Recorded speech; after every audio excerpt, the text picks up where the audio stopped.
So this is a story here I would like to share. So if you do got the time, I would recommend you heads up and just watch this. So story in particular, I listened to from the narrator's name called Frank. He does have a YouTube channel you can visit in your own time. It's quite a remarkable one, though. This is something that does happen, although one of the unusual ones. And the name of the narrator or the digital content creators channel is by the name called The Lunch Club, which you can visit and you can perhaps subscribe and learn about actual events that do occur.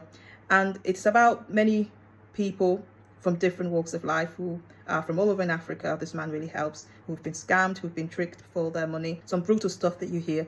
And so this one in particular, before I arrive with this, is about a 22-year-old young woman who seems to have also be one of these similar cases who will travel far, leaving her homeland for a better pasture in life, who is in the UK presently still. And she was at university studying a course, so excitingly looking forward to make herself to be the best student. And while she started the course, although this was provided to her by her family, who've got reputation they protect, and they made her sure that she needs to behave well, over there on our expenses, that we're sponsoring you, and we want you to come back with flying colours. We don't want you to be our disappointment. So this is the pressure she's been around with, such a harsh pressure. I don't know how severe that was. It doesn't really reveal the name, the character involved, but it happened last year. A young lady who was age 22. She just made sure she's on the right track. And then one day she felt ill, unusual. She seemed to have these symptoms of pregnancy, which she thought was quite strange. But then she realized that she was in a relationship, although it was quite a distant relationship because the person she's with now isn't in the UK. So she didn't thought to herself that this will be the time of the unusual time of pregnancy. So she fell pregnant, did the test to be sure, hid it from the people around her that went to the same dorm, who she shared a room with, and from her own parents, who she didn't want to be an embarrassment to. So after some months, 6 to 7 months, she ensures she gives the absolute best in her studies. Though when the narrative was describing that, with the women particularly who shared this dorm with her, wouldn't have not noticed any signs of pregnancies, whether a bomb would have showed up. But this does happen where women have larger womb, where the bump does not show. And that's the case with this younger woman, where her bump didn't show obvious signs that she was pregnant. So she maybe wore something baggy that doesn't seem to show that the obvious she was going to have a baby. So she just went on with the normal day-to-day routine, studying, making sure she's nourished, spending some time with her colleagues, calling her family, and had her routine going. And then when she was near to the year of the time before probably finishing exams, she could see that she's broken her waters now, and she just seemed to see that she's contracting and she's going to be in labor. So she wasn't expecting that the 9 months will be that time, and it went so quick. So while she was about to give birth, she did it all by herself. Nobody was there to support her. She didn't have any prenatal support in terms of getting by this pregnancy. No vitamins has she consumed that would be beneficial for the child's life and general well-being, hers and the child. So while she went through personal experience of her own, made sure she is the midwife and the one giving birth, the child came out. She must have cut the umbilical cord herself with her scissors or with a sharp tool. And as the child was to be born, the child was crying, the child was okay. And took the child to medical checks to ensure the child's well-being. None of that was completed. So the child was now under her own care, which was quite amateur-like. So the child was then put into a little bowl, and she had this wrap from a Kellogg's cornflakes package, which she used to tie the child's head, just to ensure the child wouldn't cry.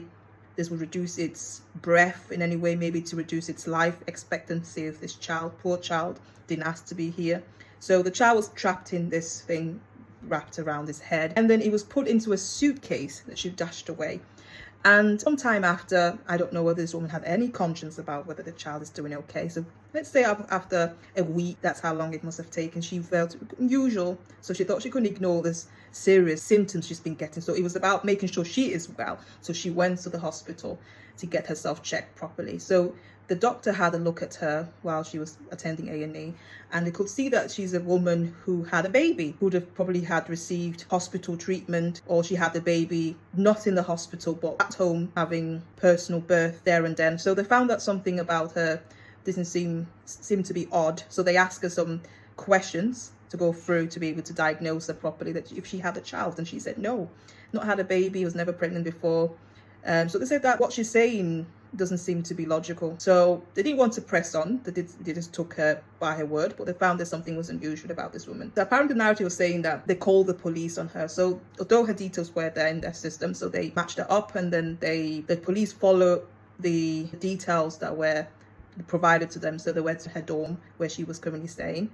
And while she was staying with other colleagues who didn't know what went really on, why the police was there, that made some kind of commotion.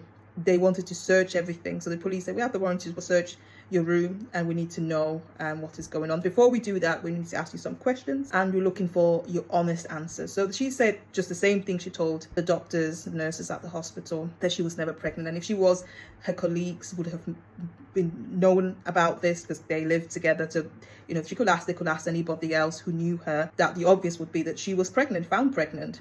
She couldn't hide it anywhere. So the police didn't really accept her verdict fully. They thought that if the hospitals provided diagnosis, they seemed to have strong evidence that she was with child. So she managed to get the police to leave. So she just provided, I don't know whether they left there and then came back the following day, or everything was happening on that day. But what I can remember, when the police managed to press on and more further, that they won't let this go because they may have to take her into jail, and there has to be this investigation that must be followed while she's there, until she tells them exactly where this baby is. So she told the police what would be her options, because now she's completely under pressure. She's not, in the right mind. And she said, well, if I do tell you exactly what happened, if it was possible that this case can be assigned as manslaughter, if we can go in for this. And the police said, well, this is not down to us to make the full decision when it goes to either the jury and the judge, but what we can do from the outcome of our investigation, we can give you a thorough result and where it would lead to.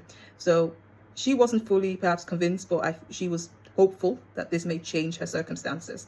So she told them the entire truth, what really happened, and where the baby is currently drowned in this bag, in the suitcase, and how awful this must be for this child.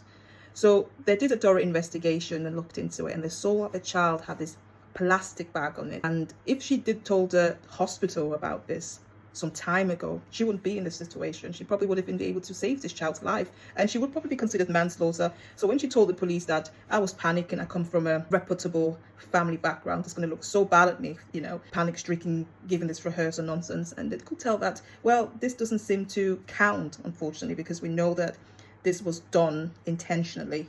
You knew what length, where to stop. The common law of this in terms of morale, when it concerns murdering a victim, they cannot defend themselves, especially a child in this likelihood. She broke all of them. And then she said, oh no, I wasn't in the right mind.